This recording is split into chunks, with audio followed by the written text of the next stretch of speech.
Bonjour.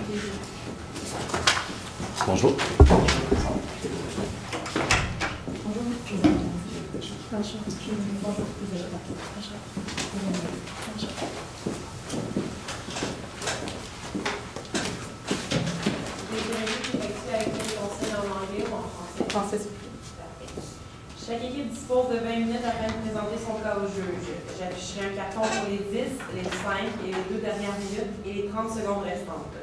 Lors des 10 dernières secondes du discours, j'indiquerai à l'aide de mes deux mains le nombre de secondes restantes. Une équipe n'ayant pas terminé sa présentation après 20 minutes se verra arrêtée afin de passer à la période de questions. Une période de questions d'une durée maximale de 5 minutes est allouée au jury à la fin de la présentation.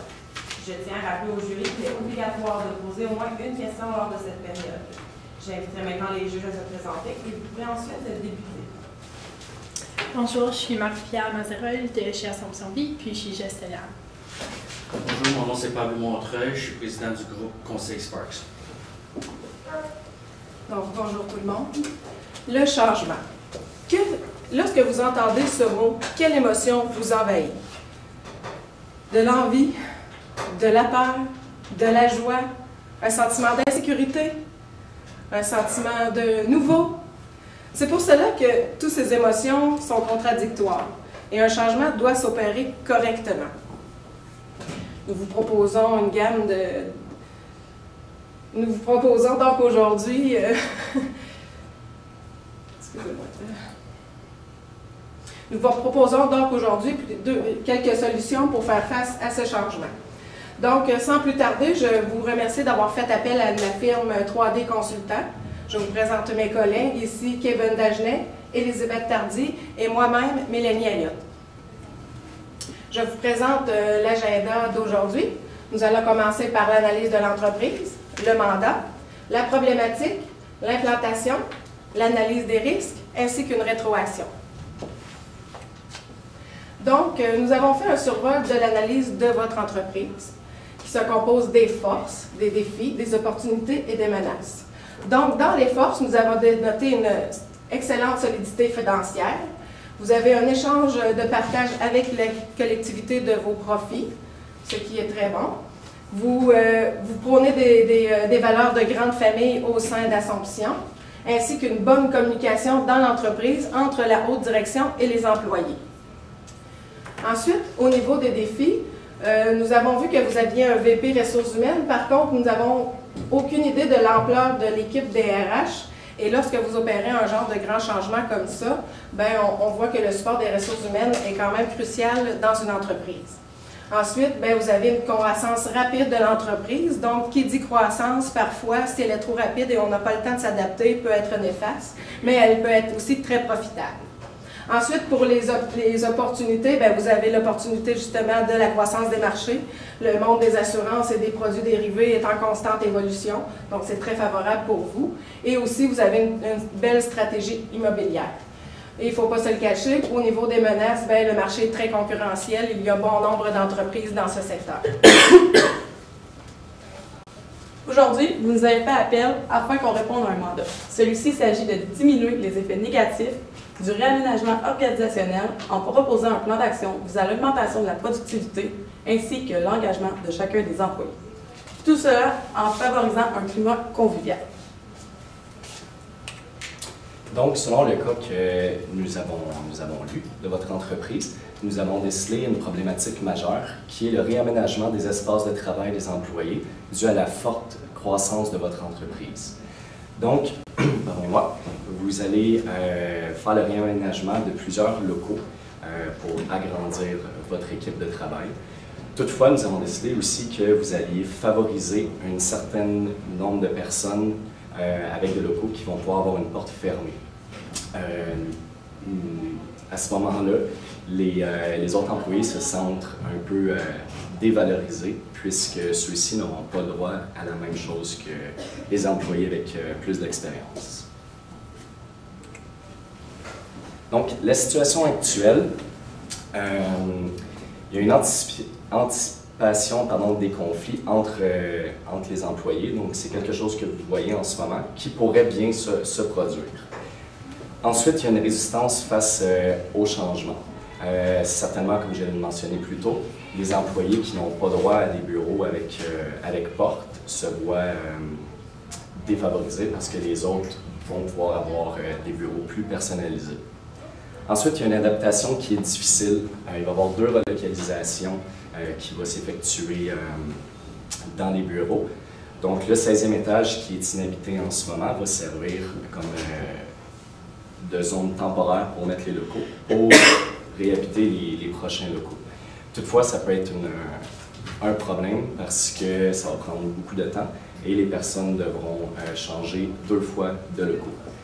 Ainsi qu'un certain clivage. Qu'est-ce que j'entends par clivage? C'est que les employés se sentent inférieurs versus leurs collègues qui ont plus d'expérience, donc une certaine confrontation qui pourrait être engendrée. Si vous me permettez de rajouter, nous parlons de 2 relocalisations en raison que les employés vont être appelés à changer de bureau pour la rénovation et ensuite ils devront rechanger de place pour retrouver leur nouveau bureau fraîchement rénové. Donc c'est pour ça qu'on a utilisé le terme de relocalisation. Donc la situation qui est souhaitée dans votre entreprise, c'est bien sûr la diminution de la jalousie entre les employés. Donc ceux-ci qui ont des locaux avec porte et ceux qui n'ont des locaux avec sans porte. Une résistance au changement qui va être amoindrie. Donc on veut que les employés se sentent bien, qu'ils voient pourquoi il y a un changement et de quelle façon ce changement va être engendré, ainsi que maintenir et augmenter le sentiment d'appartenance envers l'entreprise. Donc, on veut que vos employés soient heureux de travailler chez vous. C'est déjà le cas en ce moment, mais avec des locaux qui vont être complètement aménagés d'une façon à être profitable pour eux. Donc, un meilleur aménagement de travail, puis peut-être même une complicité d'équipe puisque ça va être des locaux qui vont être partagés. Donc, afin de contrer les problématiques que nous venons de vous présenter, nous avons pensé à 2 propositions. Ces propositions-là ont été mises en place principalement pour contrer la résistance au changement et puis pour essayer d'être équitable et aider le plus les employés et être présents pendant le changement au niveau des employés, puis que les employés se sentent intégrés dans ce changement-là et qu'ils se sentent consultés, puis qu'ils ont vraiment leur place. Donc là, le sentiment d'appartenance va être encore plus fort. Donc aujourd'hui, nous allons vous proposer 2 propositions, soit l'équitable ainsi que le 16. Je vais commencer, Kevin, mon collègue, va continuer avec l'équitable. Donc, la première solution que nous allons vous proposer se nomme l'équitable. Donc, tous les employés vont avoir un espace de travail qui va être semblable, cela peu importe le statut hiérarchique. Et j'ajoute même les gestionnaires. Donc, on parle ici d'une équipe de travail complète, incluant les subordonnés et les gestionnaires, pour avoir les mêmes types de locaux. Donc, ceci va amener un sentiment d'équité envers tous les employés, un sentiment de confiance, un sentiment d'appartenance qui va être beaucoup plus fort. Nous avons pensé aussi que lorsqu'il va y avoir des rencontres qui devront être plus discrètes, aménager des locaux au 16e étage qui vont être seulement pour, dans le fond, des rencontres, que ce soit avec le directeur, que ce soit les gestionnaires qui vont devoir rencontrer des employés. Donc, même s'ils n'ont pas de porte, ça va être un sentiment d'innovation, puis ça devrait favoriser l'harmonie de toute l'équipe. Les avantages de cette proposition, et comme je l'ai mentionné tantôt, l'augmentation du sentiment d'appartenance, une égalité complète pour tout le monde, atténuer la jalousie. Donc, à ce moment-là, que vos employés aient 2 ans, 5 ans, 10 ans d'expérience, cela ne change absolument rien.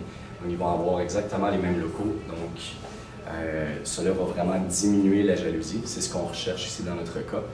Et c'est une solution qui est innovatrice. Donc, c'est assez rare de voir que les gestionnaires vont avoir les mêmes bureaux que les subordonnés. Ceci fait partie d'un certain développement durable. Les inconvénients de notre proposition est le manque de discrétion. Donc, bien sûr, les gestionnaires vont peut-être se sentir un peu lésés par ça puisqu'ils n'auront plus accès à leur bureau. Toutefois, comme j'ai mentionné, on ferait la réorganisation de locaux qui seraient fermés au 16e étage. Il va y avoir une résistance des gestionnaires, c'est certain. Toutefois, lorsqu'ils vont se sentir lésés, mais je crois que tout le monde va comprendre que c'est pour le bienfait et que c'est équitable envers tous les employés. Et une grosse adaptation, parce que là, on vient vraiment de changer complètement les bureaux. Toutefois, on croit toujours que ça peut être quelque chose d'intéressant. Poursuivons maintenant avec le 16.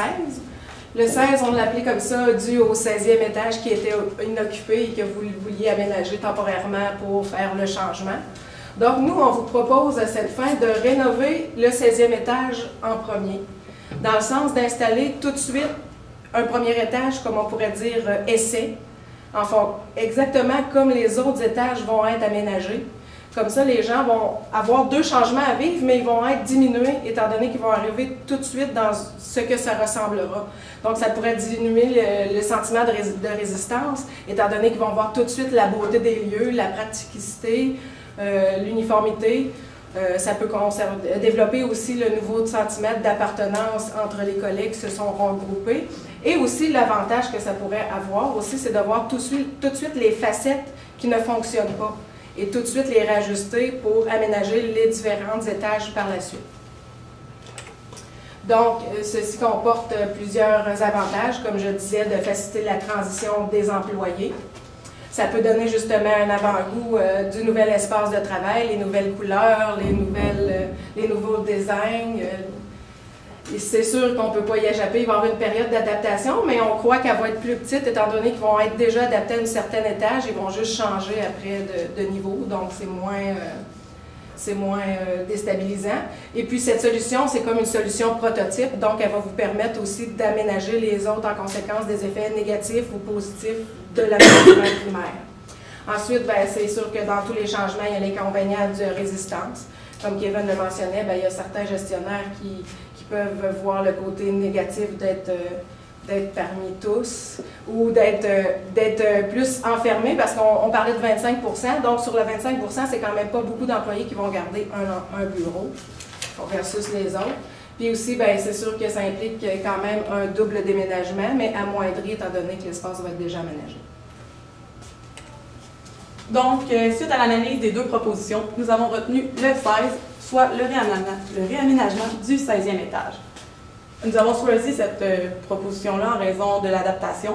Puis on croit que si les employés sont facilement adaptés et se sont déjà adaptés, quand ils vont retourner dans leur étage, ils vont peut-être moins présenter de la résistance face à ce changement. Donc maintenant, on va vous présenter l'implantation. L'implantation est vraiment un point important lorsqu'on parle de changement, en raison que si l'implantation est mal effectuée, le changement va être mal effectué aussi et va être mal accueilli par les employés. Donc c'est pourquoi on vous propose un plan d'action à court terme, puisque vous nous avez mentionné dans le cas que vos rénovations étaient d'ici 1 an que ça allait être fait. Donc il faudrait que le plan d'action soit fait au court terme.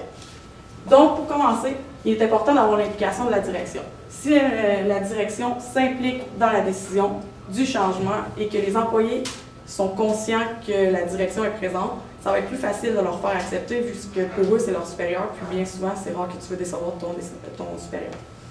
Par la suite, en ressources humaines, quand on parle de changement, ce qui est important, c'est la communication. Il faut vraiment bien penser à la façon que le changement sera communiqué. Donc, c'est pourquoi on propose d'élaborer un plan de communication bidirectionnel. Je vous explique.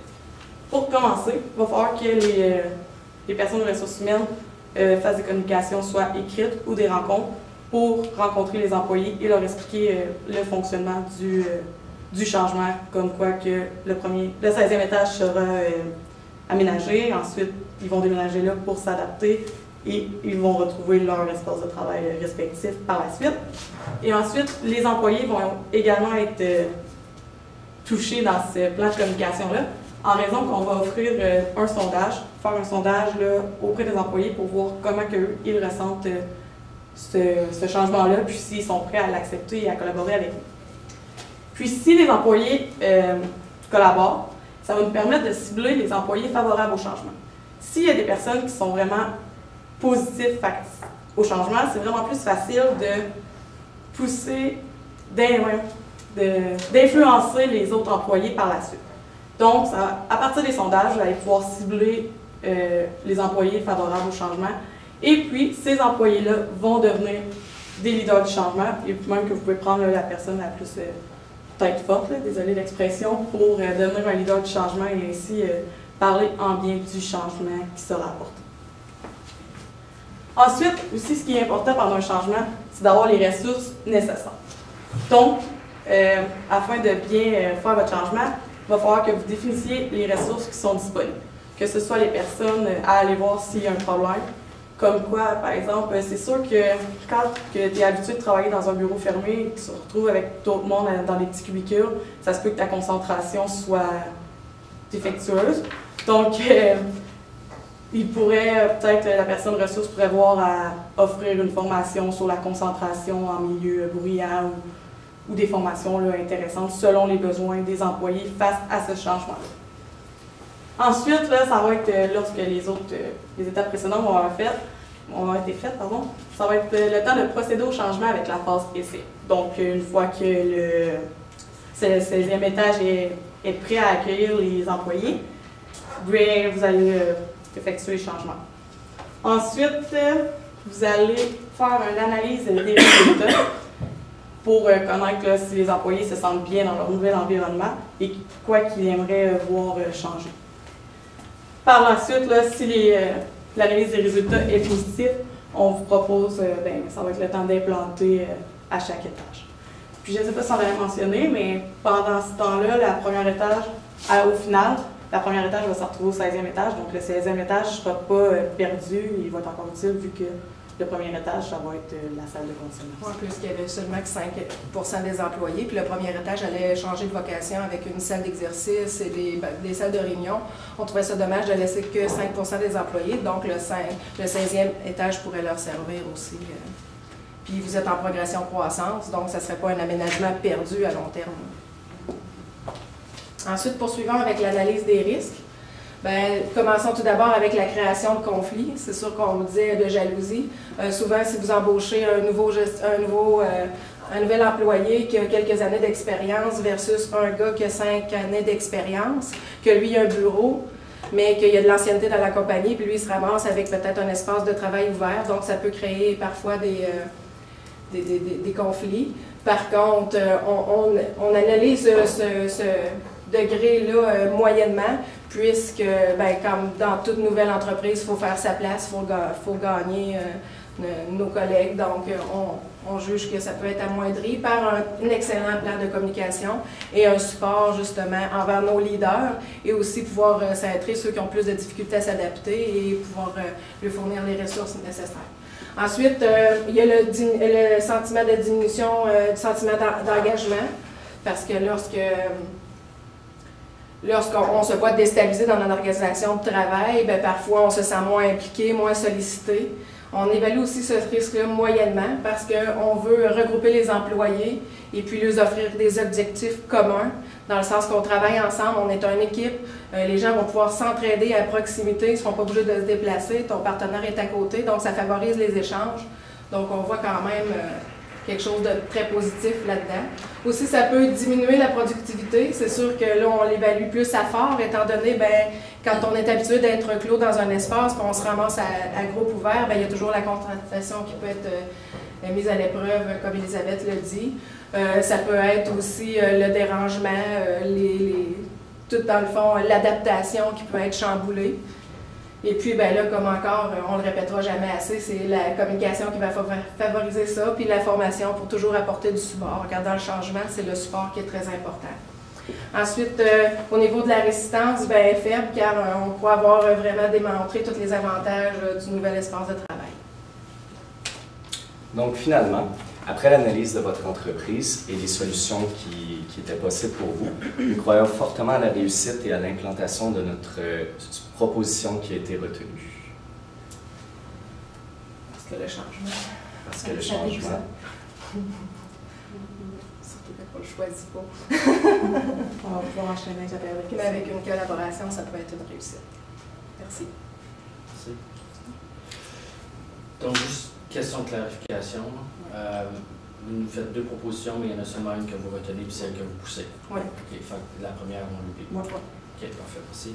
Moi, j'aimerais juste continuer sur son point. Pourquoi la première n'a pas été retenue? Pourquoi est-ce qu'on ne pourrait pas faire les deux? Ou qu'est-ce que... Bien, c'est sûr que sur le long terme, on pourrait peut-être envisager les deux, mais pour vraiment que le changement soit accepté au niveau des subordonnés, comme Kevin disait, peut-être que ça va être plus facile. Puis, je pense que ça va être plus difficile à faire accepter aux actionnaires qu'aux subordonnés nécessairement, parce que des fois, au niveau hiérarchique peuvent avoir un impact. Donc, je pense que sur le long terme, si on voit que les cubicules, ça fonctionne bien, on pourrait envisager d'embarquer la deuxième solution. Donc, selon vous, est-ce que le système de valeur en place est plus basé sur une méritocratie? Si vous travaillez bien, si vous performez, vous avez accès à des cubicules privés, et ou c'est la seniorité qui est plus une philosophie rattachée au monde qui est unionisé? Bien, c'est sûr que l'ancienneté, ça a toujours du bon, parce que sinon, si tu enlèves ce droit acquis-là, on pourrait dire à tes anciens employés, bien, ça peut être néfaste à eux autres aussi, parce qu'il ne faut pas que tu les perdes non plus. Donc, je crois pas que ça... Je sais pas dire. La seniorité va être plus envisageable pour pouvoir avoir un local qui va être fermé. Donc, Puis aussi, la collaboration, c'est ça que je voulais en venir. Tu sais, de plus en plus, on a quand même un vaste réseau étendu dans nos entreprises. Tu en as de tous les âges, de tous les types. Donc, je pense qu'aussi, c'est au mérite, mais aussi, ça peut favoriser la collaboration, puis l'ancienneté. Tu sais, il faut toujours faire plus, tu sais, puis en sachant que qu'est-ce que tu peux obtenir quand tu restes longtemps en entreprise, bien souvent c'est favorable, c'est ça qui va te motiver aussi à performer au travail. Et avoir peut-être une possibilité d'avoir un local qui va être fermé par la suite.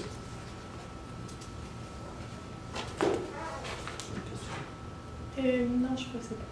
C'est bon? Merci beaucoup.